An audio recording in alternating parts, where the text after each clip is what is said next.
नमस्कार, public news देख रहे हैं आप। पश्चिम बंगाल में ममता बनर्जी का खेला खत्म होने वाला है। पश्चिम बंगाल में रडार पर लगभग 1,36,00,000 संदिग्ध वोटर चिन्हित हुए हैं। बंगाल के 32 लाख अनमैप्ड वोटर्स को चुनाव आयोग ने नोटिस भेजा है। बांग्लादेश सीमा से सटे बंगाल के 3 जिले मिले हैं जहां 10 लाख संदिग्ध वोटर मिले हैं। वहीं मुसलमानों के आगे ममता बनर्जी गिड़गिड़ा रही हैं। पश्चिम बंगाल में एसआईआर के पहले चरण की प्रक्रिया पूरी हो चुकी है और इसी के साथ ही टेंशन ममता बनर्जी की बढ़ चुकी है। दरअसल आपको बता दें कि चुनाव आयोग की ओर से ऐसे 32 लाख अनमैप्ड वोटर्स हैं जिन्हें नोटिस भेजा गया है।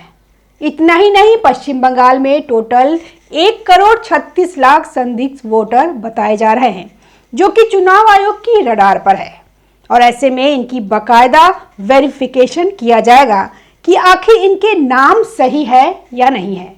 पश्चिम बंगाल में जब से एसआईआर की प्रक्रिया के पहले चरण की पूरी हुई है उसके बाद से ही 58 लाख वोटर्स के नाम काटे गए हैं।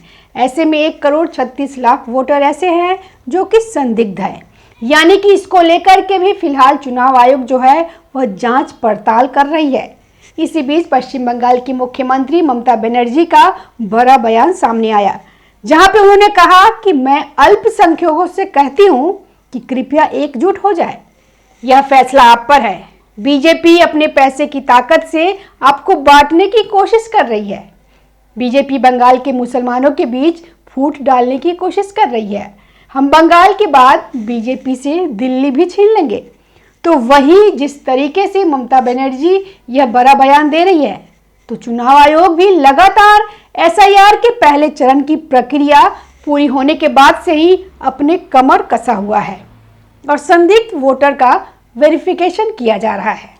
भारत बांग्लादेश सीमा से सटे पश्चिम बंगाल के 3 जिलों मुर्शिदाबाद, दक्षिण 24 परगना और उत्तर 24 परगना में सबसे ज्यादा संदिग्ध वोटर पाए गए हैं।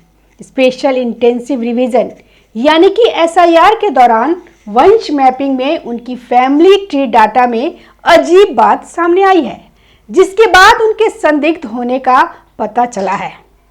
आपको बता दें कि पश्चिम बंगाल के मुख्य चुनाव अधिकारी के ऑफिस के अंदरूनी सूत्रों ने बताया कि वंश मैपिंग में पाए गए 1,36,00,000 संदिग्ध मामलों में से सबसे ज्यादा लगभग 4.8 लाख वोटर्स अल्पसंख्यक बहुल है और भारत बांग्लादेश सीमा से सटे मुर्शिदाबाद जिले में दर्ज किए गए हैं।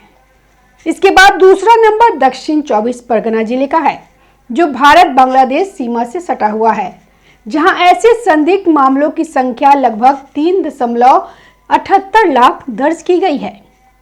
तीसरा जिला उत्तर 24 परगना है जिसकी सीमा भी बांग्लादेश से लगती है, जहां ऐसे संदिग्ध वोटर की संख्या लगभग 2 लाख से थोड़ी ज्यादा दर्ज की गई है।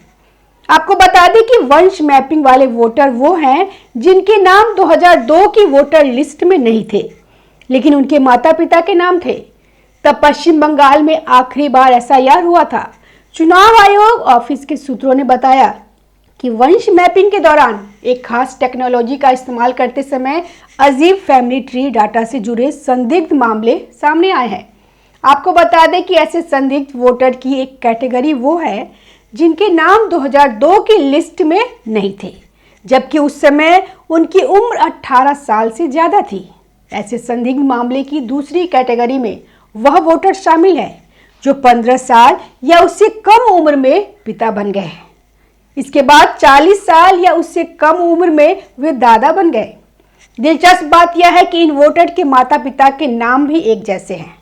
सभी संदिग्ध मामलों को 27 दिसंबर से शुरू होने वाली ड्राफ्ट वोटर लिस्ट पर दावों और आपत्तियों की सुनवाई के दौरान बुलाया जाएगा। इसके बाद पश्चिम बंगाल की राजनीति में एक बड़ी हलचल मची हुई है। राज्य के तकरीबन 31,68,000 अनमैप्ड वोटर के लिए 27 दिसंबर से स्पेशल एसआईआर के तहत पहले चरण की सुनवाई शुरू होने जा रही है। अगर आपका नाम 2002 की वोटर लिस्ट में परिवार के साथ लिंक नहीं था तो यह खबर भी आपके लिए जरूरी हो सकती है। चुनाव आयोग ने इस प्रक्रिया को लेकर के कमर कस ली है। मुख्य चुनाव अधिकारी कार्यालय के मुताबिक करीब 10 लाख वोटर्स को नोटिस भेजा जा चुका है, जबकि बाकी 22 लाख लोगों को मंगलवार से नोटिस जारी किए जाएंगे। यह मैपिंग प्रक्रिया आपके जिले के डीएमओ ऑफिस और एसडीओ ऑफिस, स्कूलों और कॉलेजों में आयोजित की जाएगी। जनगणना के दौरान राज्य भर में कुल लगभग 31,68,424 ऐसे वोटर्स की पहचान की गई जिनके नाम मतदाता सूची में दर्ज नहीं है। यह सुनवाई उन वोटर्स के लिए है जिनका नाम 2002 की वोटर लिस्ट में अपने माता पिता या परिवार के सदस्यों के साथ लिंक नहीं हो पाया था। चुनाव आयोग यह सुनिश्चित करना चाहता है कि फाइनल वोटर लिस्ट पूरी तरीके से पारदर्शी और त्रुटिहीन हो सके। हर केस की सुनवाई एक माइक्रो ऑब्जर्वर की देखरेख में की जाएगी।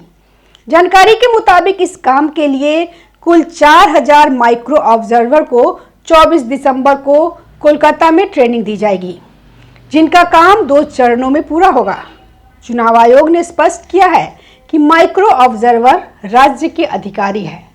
अब जिस तरीके से यह पूरा का पूरा मामला सामने आया है और चुनाव आयोग की ओर से बाकायदा वेरिफिकेशन किया जाएगा माइक्रो ऑब्जर्वर के जरिए, तो इसने ममता बनर्जी की टेंशन बढ़ा दी है। और जिस तरीके से एसआईआर का पहला चरण पश्चिम बंगाल में हुआ है और 58 लाख वोटर्स के नाम काटे गए, इसको लेकर के टीएमसी और बीजेपी आमने सामने है। वहीं जब ममता बनर्जी का सबसे मजबूत हथियार माने जाने वाला अल्पसंख्यक तुष्टीकरण कार्ड कमजोर पड़ने लगा, तब बंगाल की राजनीति में एक नया मोड़ आ गया। मुस्लिम वोट बैंक में बिखराव देखने को मिला और उसी के साथ ममता बनर्जी ने अपनी रणनीति बदल डाली। अब मुद्दा धर्म नहीं बल्कि पहचान है। अब खेल शुरू हुआ है, बंगाली बनाम बाहरी, खास तौर पर बंगाली बनाम बिहारी। पिछले कई चुनाव तक ममता बनर्जी को मुस्लिम वोट को लेकर कोई चिंता नहीं थी। एक तरफा वोट मिलता था, भेड़ चाल में वोट पड़ता था और टीएमसी जीत जाती थी। लेकिन इस बार हालात बदले हैं। एसआईआर के बाद फर्जी, दोहरे और शिफ्टेड वोट कटे हैं, घुसपैठियों के वोट कटे हैं और अब मुस्लिम समाज के भीतर भी एक नए राजनीतिक विकल्प उभर रहा है। यही वजह है कि ममता बनर्जी अब डरी हुई नजर आ रही हैं। इसी डर के बीच कोलकाता के नेताजी इंडोर स्टेडियम में ममता बनर्जी ने अपने ब्लॉक लेवल एजेंट्स बीएलए के साथ एक अहम बैठक की। इस बैठक में ममता बनर्जी ने कहा, बंगाल में ऐसे लोग रह रहे हैं जिनका नाम बिहार और बंगाल दोनों की वोटर लिस्ट में है और अगर उन्हें बंगाल में रहना है तो बिहार की वोटर लिस्ट से नाम हटाना होगा।